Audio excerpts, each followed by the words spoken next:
നമുക്ക് രേവതിയുടെ സച്ചിയുടെയും നാളത്തെ നല്ലൊരു കഥ കേട്ടാലോ? വീഡിയോ ഇഷ്ടപ്പെടുവാണെങ്കിൽ ഒന്ന് ലൈക്ക് ചെയ്ത് ഹൈപ്പ് ചെയ്യാൻ മറക്കരുത് കേട്ടോ. അങ്ങനെ എന്താണെങ്കിലും ഒടുവിൽ ചക്കിന് വെച്ചത് കൊക്കിനെ കൊണ്ടുവന്ന ഒരു അവസ്ഥയായി പോകുന്നുണ്ട് ചന്ദ്രമതിക്ക് നല്ല ഇടിവെട്ട് പണി തന്നെ കിട്ടുവാണ്. അപ്പൊ അതിന്റെ കുറച്ച് നല്ല നല്ല കഥകളൊക്കെയാണ് നാളെ കാണുന്നത്. ഇന്ന് നമ്മൾ കണ്ടു ആകപ്പാടെ വർഷ ടെൻഷനിലാണ്. വർഷയ്ക്ക് എന്തെയാണെന്ന് അറിയില്ല. അപ്പൊ ഡോക്ടർ പറഞ്ഞ കാര്യങ്ങളൊക്കെ വർഷ എല്ലാവരിൽ നിന്നും മറച്ചു വെക്കുവാണ്. താൻ ഗർഭിണിയാന്നുള്ള സത്യങ്ങളൊന്നും ഇപ്പോഴാരും ഈ വീട്ടിൽ അറിയണ്ട. അതറിഞ്ഞിട്ടുണ്ട് ശരിയാവത്തില്ല. തനിക്ക് കുഞ്ഞിനെ വേണ്ട എന്നൊരു നിലപാടൊക്കെ ആയിരുന്നു വർഷയുടെ മനസ്സിൽ. പക്ഷെ പാവ ശ്രീകാന്ത് ഇതൊന്നും അറിയുന്നുണ്ടായിരുന്നില്ല. ശ്രീകാന്തിന്റെ മനസ്സിൽ എന്താ, ഓ അവൾക്ക് ഫുഡ് പോയ്സൺ അടിച്ചാ, അല്ലാതെ താൻ പ്രതീക്ഷിച്ച പോലെ ഒന്നുമല്ല. ശ്രീകാന്തിന് ഭയങ്കര കാര്യ ഒരു കുഞ്ഞുണ്ടാന്ന് വെച്ചിട്ടുണ്ടെങ്കിൽ. പക്ഷെ വർഷ ഇങ്ങനെ ഒരു ചതി എഴുന്ന് ശ്രീകാന്ത് പ്രതീക്ഷിച്ചിട്ടും ഇല്ലല്ലോ. വർഷം മുറി വിഷമിച്ചിരിക്കുക. 2-3 വട്ടം പോയി രേവതി ആഹാരം കഴിക്കാൻ വിളിച്ചെങ്കിലും വർഷ വന്നില്ല. കുറച്ച് സമയം കഴിഞ്ഞു കഴിഞ്ഞപ്പോൾ സച്ചി എന്ത് ചെയ്തു, ആ പൂജാമുറിയിലേക്ക് എന്നു. സാധാരണഗതിയിൽ സച്ചി അങ്ങനെ പൂജാമുറിയിലൊന്നും പോവാത്താണ്. പൂജാമുറിയിലേക്ക് ചെന്ന് കഴിഞ്ഞപ്പോൾ നോക്കിക്കഴിഞ്ഞപ്പോൾ അവിടെ ഒരു ഏലസ് ഇരിക്കുന്നു. ഒരു പട്ടിൽ പൊതിഞ്ഞൊരെന്തോന്നിരിക്കുന്ന കണ്ടിട്ടാണ് സച്ചി അങ്ങോട്ട് കയറി നോക്കിയത്. അപ്പൊ അതിനകത്ത് ഒരു ഏലസാണ് ഇരിക്കണേ. ഒരു ചരട് കുറച്ചൊരു ഏലസ് ഇരിക്കുന്നു. ഇതെന്താ പോലും, ഓ അമ്മ ചിലപ്പോൾ ജപിച്ചോണ്ടാ വെച്ചിരിക്കുന്നതായിരിക്കും എന്നൊരു ചിന്ത. നല്ലത് വരുത്താൻ വേണ്ടിയിട്ട് ചിലപ്പോൾ ജപിച്ചോണ്ടാ വെച്ചിരിക്കുന്നതായിരിക്കും. പെട്ടെന്ന് സച്ചി ആ ഏലസം എടുത്തുകൊണ്ട് പുറത്തു കിടന്നു. സച്ചിയുടെ സ്വഭാവമല്ലേ. ഈ സമയം രേവതിയാണെങ്കിൽ വർഷയെ കുറിച്ചൊക്കെ ചിന്തിച്ചുകൊണ്ടിരിക്കുക. വർഷയ്ക്ക് എന്തോ ഒരു മാറ്റമുണ്ട്. ഹോസ്പിറ്റലിൽ പോയിട്ട് വന്നതിന് ശേഷം ഏതാ അങ്ങനെയൊന്നും അറിയത്തില്ല. ആഹാരം കഴിക്കാൻ വിളിച്ചിട്ട് വന്നത് പോലുമില്ല. മുറിയിലാണ് കിടക്കുന്നുമുണ്ട്. ജോലി സംബന്ധമായ എന്തെങ്കിലും പ്രശ്നമാണോ അങ്ങനെയൊക്കെ ഓർത്ത് രേവതി ഇരിക്കുമ്പോഴാണ് സച്ചിയുടെ വരവ്. സച്ചി വന്നിട്ട് രേവതിയോട് പറഞ്ഞു, രേവതി ഇത് കണ്ടോന്ന് ചോദിച്ചു. ഇതെന്താ സച്ചിയേട്ടാ? ഇതേ നോക്ക് നീ എന്നും പറഞ്ഞിട്ട് കാണിച്ചു കൊടുക്കുവാണ്. ഇതെവിടുന്നാ ഇത് ഏലസ? അത് പൂജാമുറിയിലിരുന്നാ. പൂജാമുറിയിലോ? ഞാൻ കണ്ടില്ല. എന്നിട്ട് എടി മിക്കവാറും അമ്മ കൊണ്ടേ വെച്ചതായിരിക്കും. അമ്മ ഇന്ന് പുറത്ത് എവിടെയോ പോയല്ലോ, അമ്മ കൊണ്ടേ വെച്ചതാന്നാ തോന്നിയെന്ന് പറഞ്ഞു. അതിൻ്റെ സച്ചേട്ടൻ എടുക്കാൻ പോയത്. എടി ഞാൻ എന്നോട് പോയി കഴിഞ്ഞപ്പോൾ ഈ പട്ടി പൊതിഞ്ഞ് അതവിടെ ഇരിക്കുന്നുണ്ട്. അപ്പൊ പിന്നെ ഞാൻ നിങ്ങളുടെ എടുത്തു. അമ്മയല്ലേ നല്ലതിന് വേണ്ടി എടുത്തോണ്ട് വന്ന് വെച്ചിരിക്കുന്നതായിരിക്കും എന്ന് പറഞ്ഞു. നല്ലതിന് വേണ്ടിയോ? അതേന്നേ, മിക്കവാറും സുതിക്ക് നല്ലത് വരുത്തണം എന്നൊക്കെ കരുതിയിട്ടായിരിക്കും. ഒരു കാര്യം ചെയ്യാം, നിന്റെ കൈ ഇങ്ങോട്ട് കൊണ്ടുപോവാ. നിന്റെ കയ്യെ ഞാനിത് കെട്ടിത്തരാം. എന്റെ പൊന്നു സച്ചേട്ട, എന്നെ ഉപദ്രവിക്കരുത്. എനിക്ക് വേണ്ട. സച്ചേട്ട അതവിടെ കൊണ്ടേ വെക്ക് എന്ന് പറഞ്ഞു. അല്ലേ സച്ചേട്ട കയ്യെ കെട്ടിത്തരാം. വേണ്ട എനിക്ക് വേണ്ടാന്ന് പറഞ്ഞു. എനിക്കിതിലൊന്നും വിശ്വാസമില്ല. ആഹാ, എന്നിട്ടാണോ എന്റെ കയ്യെ കെട്ടിത്തരാൻ നോക്കുന്നേ? സച്ചേട്ടാ, അമ്മയൊക്കെ എങ്ങാനും ഇത് അറിയാവോ? അമ്മ ഇതെങ്ങാനും അറിഞ്ഞു കഴിഞ്ഞിട്ടുണ്ടെ തീർന്നു. അമ്മ കണ്ടോ സച്ചേട്ടൻ ഇത് എടുക്കുന്നേ? ഇല്ല. പിന്നെ എന്തിനാ സച്ചേട്ടൻ ഇത് എടുക്കാൻ പോയത്? എന്റെ രേവതി ഇങ്ങനെയൊക്കെ നോക്കിയിട്ടുണ്ടെ ജീവിക്കാൻ പറ്റുമോന്ന് ചോദിച്ചു. അപ്പോഴാണ് രവീന്ദ്രന്റെ വരവ്. രവീന്ദ്രൻ വന്നിട്ട് ചോദിച്ചു, എന്താ രണ്ടുപേരും കൂടെ? ഒന്നുമില്ല അച്ഛാന്ന് പറഞ്ഞു രേവതി. അപ്പോഴേക്ക് സച്ചി പറഞ്ഞു, അച്ഛൻ ഈ ഏലസ് കണ്ടോന്ന് ചോദിച്ചു. എടാ ഇതെവിടുന്നാ? ഇത് പൂജാമുറിയിൽ നിന്ന് കിട്ടിയതാ. പൂജാമുറിന്നോ? അതെ, അമ്മ എങ്ങാണ്ട് ജപിച്ചോണ്ട വെച്ചിരിക്കുന്നതായിരിക്കും. ഒരു കാര്യം ചെയ്യുക, അച്ഛൻ്റെ കൈ ഇങ്ങോട്ട് കൊണ്ടാ ഞാൻ കിട്ടിത്തരാം. എടാ എനിക്ക് വേണ്ട ചിലപ്പോൾ അച്ഛന് വേണ്ടിയിട്ടേ അമ്മ ജപിച്ചോണ്ട വെച്ചിരിക്കുന്നതായിരിക്കും. അച്ഛന് നല്ലത് വരാനായിട്ട്. അത് കേട്ട് കഴിഞ്ഞപ്പോൾ രവീന്ദ്രൻ പറഞ്ഞു, അതെ എനിക്ക് നല്ലത് വരാനായിട്ട് അവൾ അങ്ങനെ പ്രാർത്ഥിക്കുമോ? പിന്നെ അച്ഛൻ്റെ ഒരു തമാശ. അതെ, അച്ഛന് നല്ലത് വരാൻ വേണ്ടിയിട്ടായിരിക്കും. അച്ഛനും കൂടെ കൊണ്ടുപോകാൻ ഞാൻ കെട്ടിത്തരാം എന്ന് പറഞ്ഞു. അങ്ങനെ കയ്യെ കെട്ടാൻ തുടങ്ങിയപ്പോഴത്തേനും ഒരു നിമിഷം ആലോചിച്ചിട്ട് സച്ചി പറഞ്ഞു, അച്ഛാ ഇങ്ങനെ ഏലസ് ഇവിടെ കെട്ടിക്കൊണ്ട് നടക്കുന്നേ? കൈത്തണ്ടായാലും എല്ലാവരും കാണില്ലേ? ഒരു കാര്യം ചെയ്യാം, അച്ഛൻ്റെ ആ കൈയും കൂടെ ഇടാ, ഷർട്ട് ഇച്ചിരി അങ്ങോട്ട് പൊക്കാൻ പറഞ്ഞു. ഞാനേ കൈയുടെ മോള് കെട്ടിത്തരാം, മുട്ടിന് മോള് കെട്ടിത്തരാം. അപ്പം ഷർട്ട് താത്തിയിട്ടുമ്പോൾ ആരും അറിയത്തില്ല എന്ന് പറഞ്ഞു. എടാ വേണ്ട ഇരിക്കട്ടെ അച്ഛാന്ന് പറഞ്ഞിട്ട് അങ്ങോട്ട് കെട്ടിക്കൊടുത്തു. പക്ഷെ സച്ചിക്കോ രവീന്ദ്രനോ രേവതിക്കോ ഒന്നും അറിയില്ല ഇതിൻ്റെ പിന്നിലെ രഹസ്യങ്ങളും കാര്യങ്ങളും ഒക്കെ എന്താന്നുള്ള കാര്യം. ഇതെന്തിനു വേണ്ടിയിട്ടാണ്? ഭാര്യയും ഭർത്താവിനെയും തമ്മിൽ അകറ്റാൻ വേണ്ടിയിട്ടാണ് ചന്ദ്രമതി ഏതാണ്.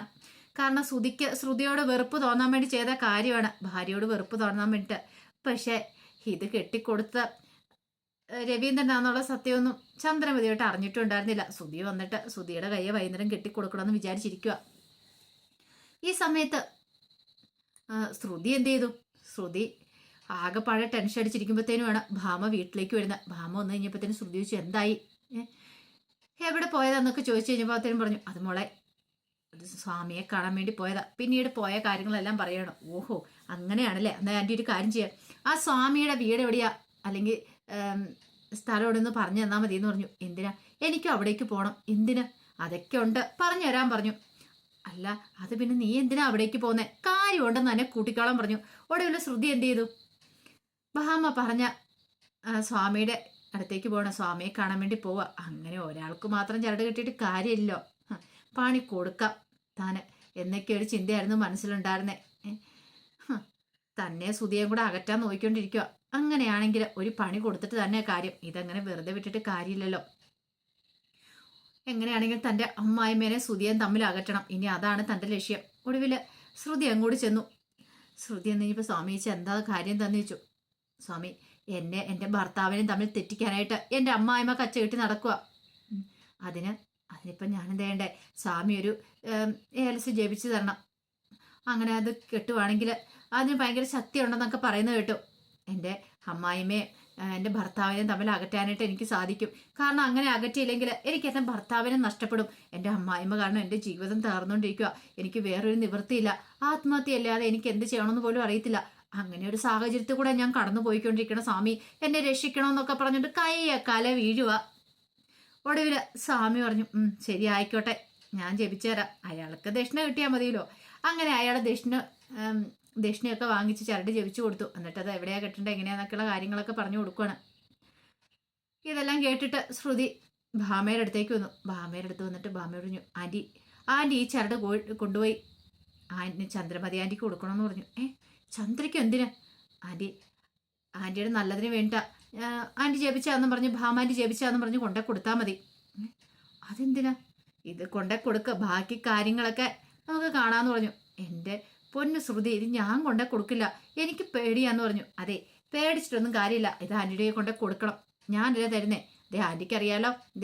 ഇനി ആൻറ്റി ഇത് ചെയ്തില്ലെങ്കിൽ എന്നൊക്കെ പറഞ്ഞുകൊണ്ട് വീട്ടിലുണ്ടായിരുന്ന ഫാനിലേക്ക് അങ്ങോട്ട് നോക്കുകയാണ്. അപ്പം അതിനർത്ഥം ഞാനിവിടെ തൂങ്ങി ചാവുന്ന. അത് കണ്ടു കഴിഞ്ഞപ്പോഴത്തേനും പെട്ടെന്ന് തന്നെ ഭാമ അതും കൂടെ വാങ്ങി. ശരി, ഞാനിത് കൊണ്ടേ കൊടുത്തോളാന്ന് പറഞ്ഞു. കൊടുക്കുക മാത്രമല്ല, അറിയാലോ, കെട്ടിക്കുകയും ചെയ്യണമെന്ന് പറഞ്ഞു. സമ്മതിക്കാതിരിക്കാൻ പറ്റുന്നുണ്ടായിരുന്നില്ല ഭാമയ്ക്ക്. പിന്നീട് ഭാമ അങ്ങോട്ട് പോവുകയാണ്. ഈ സമയത്ത് ചന്ദ്രമതി ഭയങ്കര സന്തോഷത്തോടു കൂടിയിട്ട് മുറിയിലേക്ക് വരുന്നത്. അപ്പം ചന്ദ്രമതിയുടെ മനസ്സിലെ വിചാരം എത്രയും പെട്ടെന്ന് തന്നെ ശ്രുതിനെ വെറുക്കും.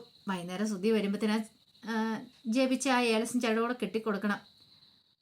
ആ സമയം രവീന്ദ്രൻ മുറിയിലേക്ക് വന്നു. രവീന്ദ്രൻ നോക്കിക്കഴിഞ്ഞപ്പോൾ കട്ടിലൊരു കുറേ സാരിയെല്ലാം വലിച്ചു വാരി ഇട്ടിരിക്കുന്നു.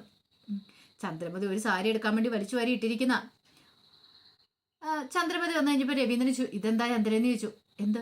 അല്ല, നീ എന്തിനാ ഇതെല്ലാം കൂടെ വലിച്ചു വാരി ഇട്ടിരിക്കുന്നേ? ഓ, അതെനിക്ക് മുമ്പ് ഒരു സാരി എടുക്കാൻ വേണ്ടിട്ട്. എന്താ ചന്ദ്രേ, ഇതെന്താ വല്ലേ ചന്തയാണോ? ഒരു വൃത്തിയും വെടുപ്പൊന്നുമില്ല, ചുമ്മാ എല്ലാം നിരത്തി ഇട്ടിരിക്കുന്നു. മര്യാദയ്ക്ക് ഇത് അടുക്കി പെറുക്കി വെക്കാൻ നോക്കോ. ഓ, അത് അവൾ അടുക്കി വെച്ചോളും. രേവതിയോ? ഇത് നിന്റെ സാധനമല്ലേ, നീ അടുക്കി വെച്ചാൽ എന്താ? എനിക്കിപ്പോൾ പറ്റില്ല എന്ന് പറഞ്ഞു. പറ്റില്ലെന്നോ? ഓഹോ, അത് കൊള്ളാലോ, നീ അടുക്കി വെച്ചിട്ട് പോയാൽ മതി. ഓ, ഇല്ലെങ്കിൽ പിന്നെ രവിയേണ്ണൻ എന്ത് ചെയ്യും? പിന്നെ എന്നെ മര്യാദ പഠിപ്പിക്കാൻ വന്നിരിക്കുന്നു. ആഹാ, അങ്ങനെയാണോ? എങ്കിൽ നിന്നെ ഒന്ന് മര്യാദ പഠിപ്പിച്ചിട്ടുള്ളൂ. കയ്യച്ചരടല്ലേ കെട്ടിയിരിക്കുന്നത്. രവീന്ദ്രൻ ചന്ദ്രയ്ക്ക് നേരെ തിരിഞ്ഞു.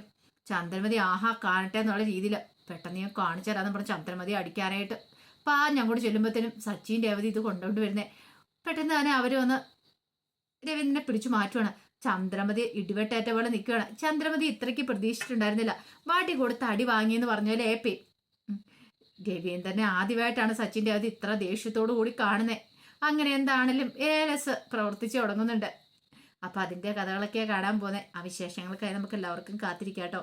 ഒരിക്കൽ കൂടി എല്ലാവർക്കും ശുഭരാത്രി നേർന്നുകൊണ്ട് നിർത്തുന്നു.